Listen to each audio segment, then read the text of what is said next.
Hello guys, welcome to జెంటల్జన్స్ academy YouTube channel. ఈరోజు breaking news వచ్చేసింది. ఆర్ఆర్బీ ఎన్టీపీసీ 2026 నోటిఫికేషన్ అనేది వచ్చేసింది అనమాట.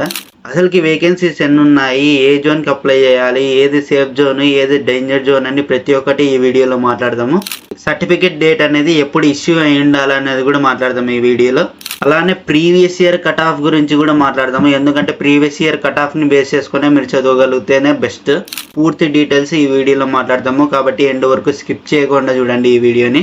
వీడియోలోకి వెళ్ళిపోయే ముందర ఒకే ఒక లైక్ చేసి హైప్ చేయడం మాత్రం మర్చిపోకండి. ఎవరైతే గవర్నమెంట్ జాబ్ కోసం వెయిట్ చేస్తున్నారో ప్రతి ఒక్కరికి ఈ వీడియోని షేర్ చేయండి. సెంట్రల్ గవర్నమెంట్ జాబ్ అనమాట ఇది. స్టేషన్ మాస్టర్ కానీ, టికెట్ కలెక్టర్ కానీ ఇలాంటి ప్రతి ఒక్క పోస్ట్ మనకి ఆర్ఆర్బీ ఎన్టీపీసీ కిందనే తీసుకుంటారనమాట. కాబట్టి ప్రతి ఒక్కరికి షేర్ చేయండి. ఇలాంటి మరిన్ని అప్డేట్స్ కోసం మన ఛానల్ని సబ్స్క్రైబ్ చేయడం మాత్రం మర్చిపోకండి. Let's get into the video. First of all మనము ఇంపార్టెంట్ డేట్స్ గురించి మాట్లాడినట్టయితే నోటీస్ అనేది మనకి 4/10/2025 వచ్చిందనమాట. అక్టోబర్లో వచ్చింది మనకి ఆన్లైన్ అప్లికేషన్ అనేది 21 నుంచి స్టార్ట్ అవుతుందని ఆల్రెడీ నేను చెప్పాను. అలానే జరుగుతుందన్నమాట. ఈ రోజు నుంచి మనకి ఆన్లైన్ అప్లికేషన్ అనేది చేసుకోవచ్చు.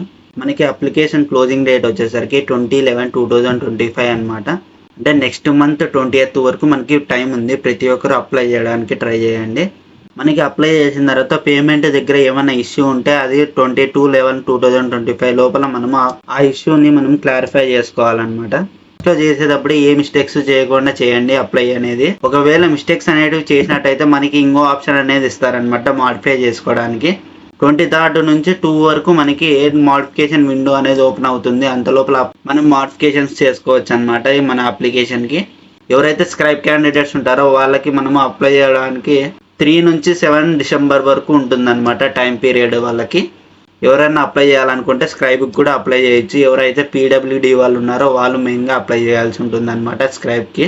ఇప్పుడు మనం పోస్టుల గురించి మాట్లాడినట్టయితే మనకి టికెట్ సూపర్వైజర్స్ వచ్చేసరికి 161 పోస్టులు అనేవి ఉన్నాయి. స్టేషన్ మాస్టర్కి వచ్చేసరికి 615 పోస్టులు అనేవి ఉన్నాయన్నమాట. గూడ్స్ ట్రైన్ మేనేజర్ వచ్చేసరికి 3000 పోస్టులు ఉన్నాయి. చూడొచ్చు మీరు, ఎక్కువ ఉన్నాయి.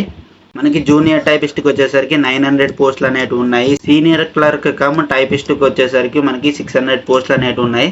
ఓవరాల్ చూసుకున్నట్టయితే మనకి 5810 వేకెన్సీస్ అనేవి ఉన్నాయన్నమాట.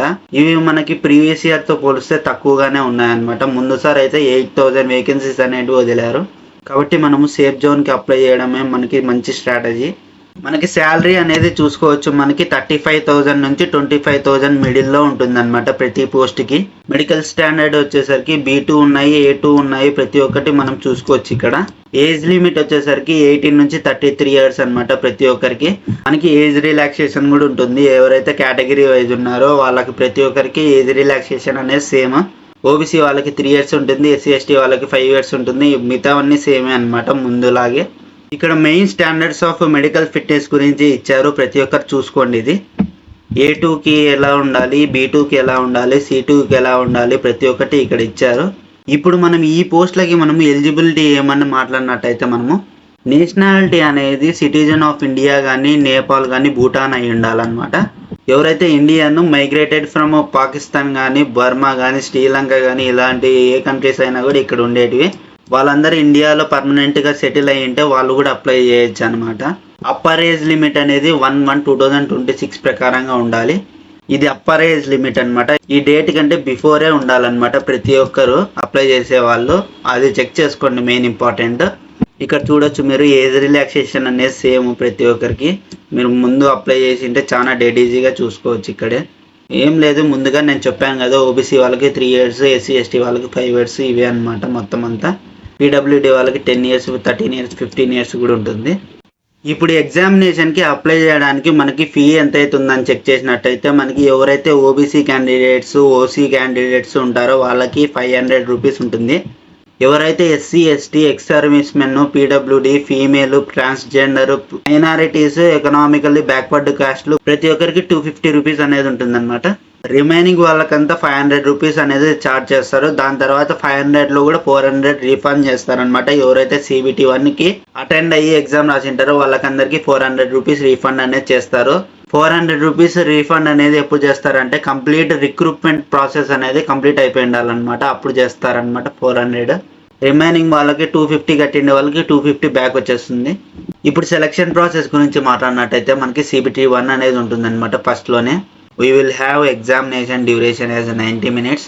అండ్ జనరల్ అవేర్నెస్లో 40 క్వశ్చన్స్ ఉంటాయి, మ్యాథమెటిక్స్లో 30 క్వశ్చన్స్ ఉంటాయి, రీజనింగ్లో 30 క్వశ్చన్స్ ఉంటాయి, ఓవరాల్ 100 క్వశ్చన్స్ ఉంటాయి అన్నమాట. ఇక్కడ ఉండేదన్నమాట సిలబస్. ఇందులో నుంచే అడుగుతారు ప్రతి ఒక్కటి.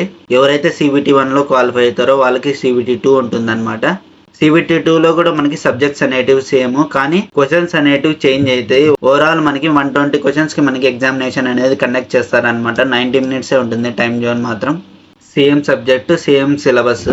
CBT 2 క్వాలిఫై అయిన తర్వాత టైపింగ్ టెస్ట్ అనేది ఉంటుందన్నమాట. ఎవరైతే ఎలిజిబుల్ ఉంటారో వాళ్ళకి మాత్రమే ఉంటుంది టైపింగ్ టెస్ట్ అనేది. ఇది జస్ట్ క్వాలిఫైయింగ్ నేచర్ మాత్రమే ఉంటుందన్నమాట. ఎక్కువ మార్క్స్ అనేవి కన్సిడర్ చేయరు.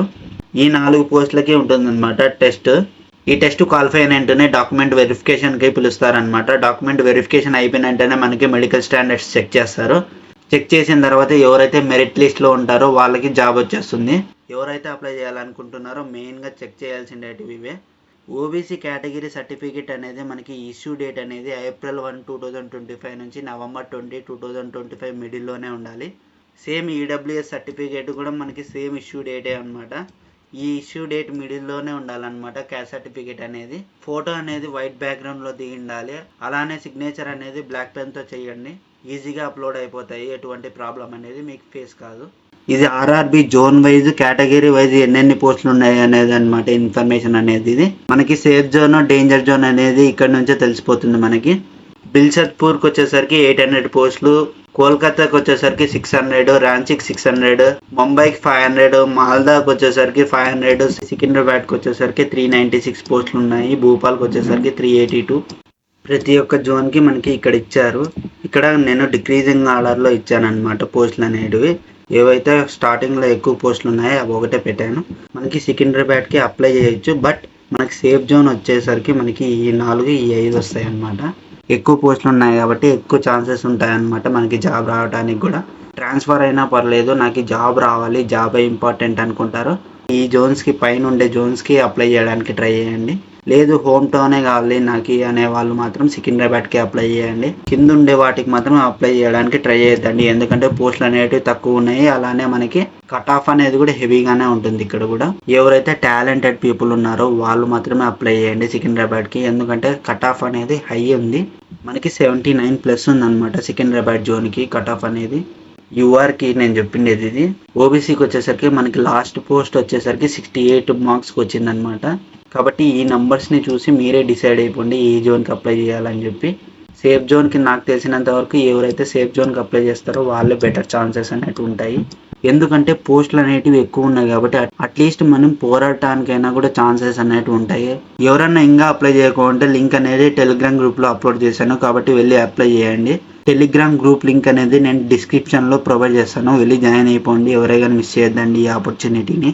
ఎవరన్నా ఇంకా లైక్ చేయకుంటే ఒకే ఒక లైక్ చేసి హైప్ చేయడం మాత్రం మర్చిపోకండి. ఎవరైతే ఆర్ఆర్బి ఎన్టీపీసీకి ప్రిపేర్ అవుతున్నారో ప్రతి ఒక్కరికి ఈ వీడియోని షేర్ చేయండి. ఇలాంటి మరిన్ని అప్డేట్స్ కోసం మన ఛానల్ని సబ్స్క్రైబ్ చేయడం మాత్రం మర్చిపోకండి. జై హింద్, జై భారత్.